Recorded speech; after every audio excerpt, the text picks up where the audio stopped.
என் அன்பு சகோதர சகோதரிகளே, ஆண்டவரும் இரட்சகருமாகிய இயேசு கிறிஸ்துவின் நாமத்தில் உங்களை நான் அன்போடு கூட வாழ்த்துகின்றேன். சுகமா இருக்கிறீர்களா? காலை வேளையிலே உங்களில் ஒரு சிலர் வருத்தத்தோடும் கவலையோடும் பாரத்தோடும் இந்த செய்தியை கேட்கிறீர்கள். இந்த செய்தி ஒவ்வொரு நாளும் உங்களுக்கு ஆசீர்வாதத்தை கொண்டு வந்திருக்கிறது. இன்றைக்கும் இது உங்களுக்கு ஒரு ஆசீர்வாதத்தை கொண்டு வரவே பதிவு செய்யப்பட்டிருக்கிறது.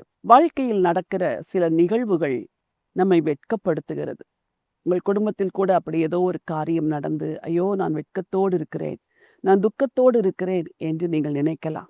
உங்கள் கணவனுடைய காரியத்து நிமித்தமோ, உங்கள் மனைவிக்கு நடந்த ஒரு நிகழ்வு நிமித்தமோ, உங்கள் குடும்பத்தில் இருக்கிற தரித்திரத்து நிமித்தமோ, போராட்டத்து நிமித்தமோ, சண்டைகள் சச்சரவுகள், இன்னும் எத்தனையோ காரியங்கள், தொழிலில் நடந்த நஷ்டங்கள், எழும்ப முடியாத நிலைமைகள், விரும்பி ஒரு தேசத்திற்கு கடந்து சென்று அங்கு போய் வாழ்க்கை உடைக்கப்பட்ட நிலைமைகள், இப்படியெல்லாம் உங்களில் பலருக்கும் பலவிதமான வெட்கத்துக்குரிய காரியங்கள் இருக்கலாம்.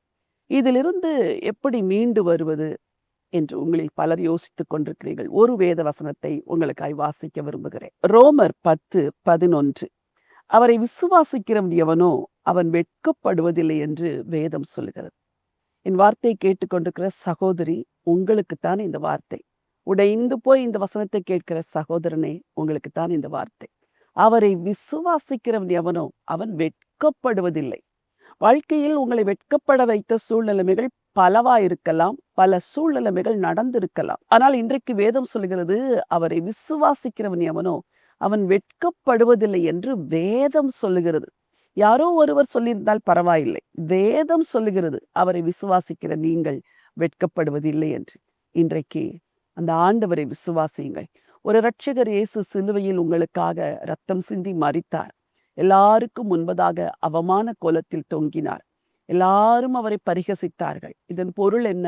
உங்கள் அவமானம், உங்கள் நிந்தை, உங்கள் பரிகாசம், இவைகளை எல்லாம் ஆண்டவர் இயேசு கிறிஸ்து சிலுவையிலே ஏற்றுக்கொண்டார். அந்த சிலுவையில் என்னுடைய அவமானங்களை ஏற்றுக்கொண்டார், என்னுடைய நிந்தைகளை ஏற்றுக்கொண்டார்.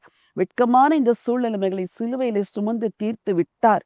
இனிமேல் நான் வெட்கப்பட்டு போவது இல்லை என்று விசுவாசித்தால் ஆண்டவர் உங்கள் வெட்கத்தை சந்தோஷமாய் மாற்றுவார்.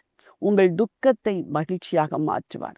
வாயை திறந்து அறிக்கை செய்து கொண்டே இருங்கள். என் துக்கம் சந்தோஷமாய் மாறும், என் வெட்கம் வெற்றியாய் மாறும், என் ஆண்டவர் எனக்காக யாவையும் செய்து முடிப்பார் என்று அந்த இயேசுவை விசுவாசித்து அறிக்கை செய்ய கர்த்தர் உங்களுக்கு பெரிய காரியங்களை செய்வார்.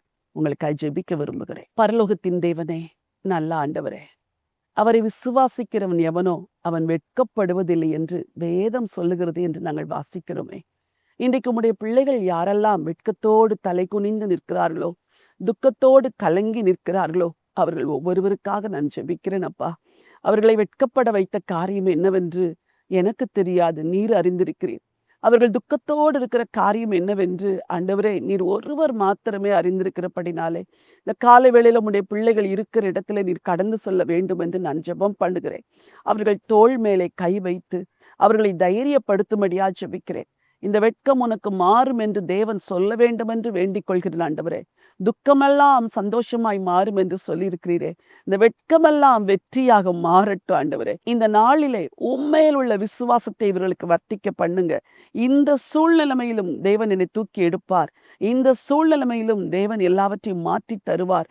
இந்த சூழ்நிலைமையிலும் என் குடும்பத்தில் உள்ள இந்த பிரச்சனைகளுக்கு காரணமான நபரை ஆண்டவர் சந்திப்பார், ரட்சிப்பார் என்று நம்பிக்கையோடு காத்திருக்க உதவி செய்யும்படியா ஜெபிக்கிறேன். அவரை விசுவாசிக்கிறவன் எவனும் வெட்கப்படுவதில்லை என்று சொல்லியிருக்கிறதே, இந்த வார்த்தைக்காய் நன்றி.